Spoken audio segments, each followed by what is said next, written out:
جب حضرت مہدی کی قیادت میں مسلمان صاحب ایمان اہل عرب یہودیوں اور عیسائیوں کی طاقت سے ٹکرائیں گے تو ان کی مدد کے لیے دو جانب سے اللہ تعالیٰ کچھ بھیجیں گے مدد. ایک تو آخری مرحلے میں مدد آئے گی حضرت مسیح عیسیٰ ابن مریم کا نزول، جو یہودیوں کی طرف رسول بنا کر بھیجے گئے تھے. انہیں یہودیوں نے اپنے خیال میں سولی پر چڑھا دیا، لیکن اللہ نے فرمایا وما صلبوہ وما قتلوہ ولکن شبہ لہم بل رفعہ اللہ الیہ. اللہ تو اپنی طرف اٹھا کر لے گیا. اور احادیث صحیحہ جو کہ ہمارے ہاں متواترہ کے درجے میں ہیں، وہ احادیث جو صحیح ہیں کی ہیں، ان سے ثابت ہے کہ حضرت عیسیٰ ابن مریم دوبارہ زمین پر آئیں گے. اور یہودیوں کا سب سے بڑا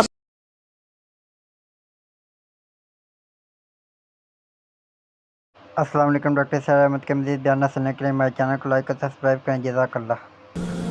لیکن ایک دوسری حدیث سے معلوم ہوتا ہے کہ مشرق سے فوجیں آئیں گی حضرت مہدی کی مدد کے لیے.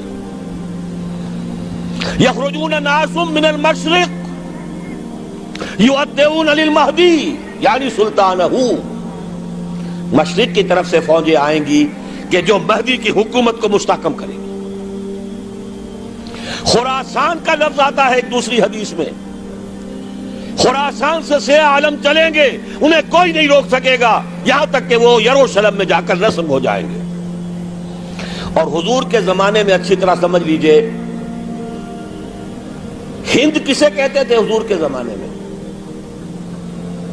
پاکستان ہند میں شامل نہیں تھا. سندھ و ہند، سندھ ایک مکمل ملک تھا، ہند اس کے بعد شروع ہوتا تھا. یہ راجپوتانے کا اور تھر کا ڈیزرٹ جو ہے، اس سے آگے جو ہندوستان ہے وہ ہند تھا. یہ جو ہمارا پاکستان ہے یہ ہمیشہ ہند میں شامل نہیں رہا.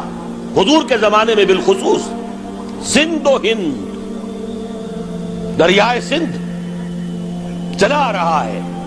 یہ ساری ٹریبیوٹریز جو پنجاب کے اندر اس کی ہیں، یہ سب ایک علیحدہ ملک ہے جو اس زمانے میں سندھ کہلاتا تھا. اور نمبر 2 یاد کیجئے، اس زمانے میں خراسان ایک علاقہ تھا جس میں موجودہ افغانستان کا 2/3، تھوڑا سا حصہ ایران کا، اور جہاں تک میں تحقیق کر سکا ہوں آج تک پاکستان کا بھی علاقہ، خاص طور پر مالاکنڈ ڈویژن جو اس خراسان میں شامل ہے.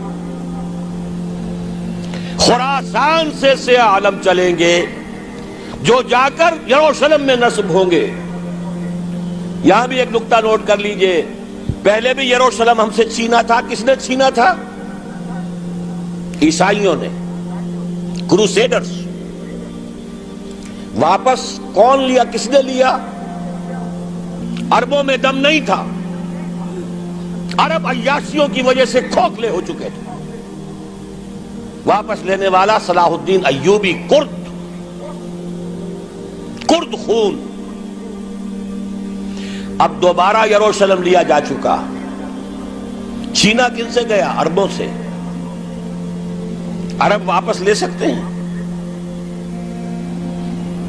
کوئی اندیشہ اگر ہو سکتا تھا عراق کے بارے میں کہ شاید اس کے ایٹمک دانت نکل آئے، جو سازش کی گئی، جس طرح اس احمق اور پاگل صدام حسین کو دام میں پھنسایا گیا.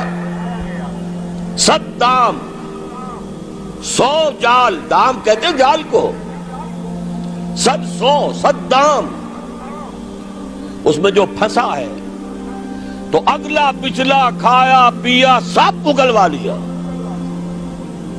اور ہے ہی کون؟ اس کے پاس ایٹمک ہتھیاروں کا ذخیرہ موجود ہے،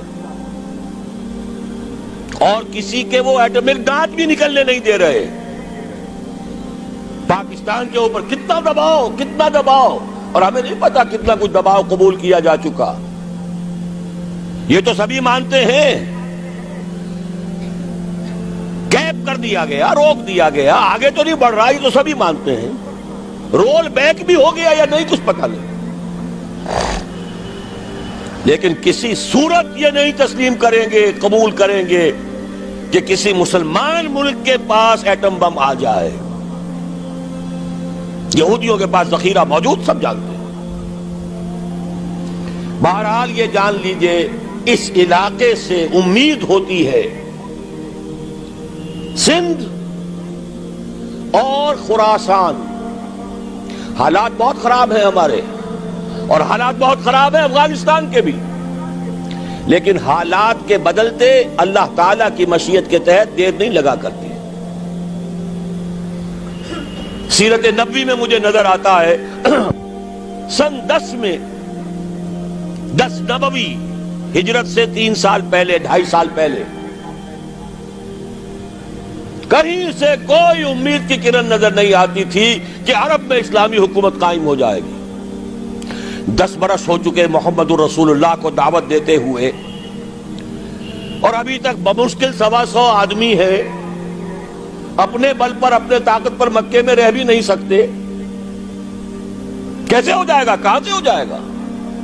میں آج پوچھتا ہوں، کوئی سر بتائے، کہیں سے کوئی امید کی کرن اس وقت نظر آتی ہے؟ اس ماحول میں لے جائیے۔ اگلے 3 سال میں کیا ہو گیا؟ پہلے سال 6، اگلے سال 12، اس سے اگلے سال 72، اور بیعت عقبہ ثانیہ، ہجرت، اور وہاں سے اب حضور کی طرف سے شروع ہو گیا انیشیٹو۔ تو ہم نہیں کہہ سکتے، اللہ تعالیٰ کی قدرت، اللہ کی مشیت۔ یہ یقین ہے کہ دنیا کے خاتمے سے پہلے نظام خلافت قائم ہوگا، اور تمام دنیا میں ہوگا۔ ظاہر ہے کہیں پہلے کسی ایک جگہ سے ہوگا، جیسے حضور کے زمانے میں ہوا۔ اگر بیک وقت پوری دنیا میں ہو سکتا تو حضور کے دست مبارک سے ہوتا۔ اگر حضور کے دست مبارک سے بھی ایک ملک میں ہوا، جزیرہ نما عرب میں ہوا، پھر حضور کے امتی ہیں نا، ابو بکر ہے، عمر ہے، عثمان ہے، صحابہ کرام کی فوجیں نکلی ہیں، امتی ہیں، امتیوں کے ہاتھوں اس کی توسیع ہوئی۔ اب بھی یہی ہوگا، کسی ایک علاقے میں ہوگا۔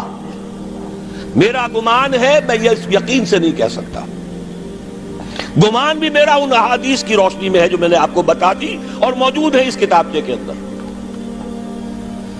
علامہ اقبال نے بھی انہی کے حوالے سے کہیں کہا ہے، میرے عرب کو آئی ٹھنڈی ہوا جہاں سے، میرا وطن وہی ہے، میرا وطن وہی ہے۔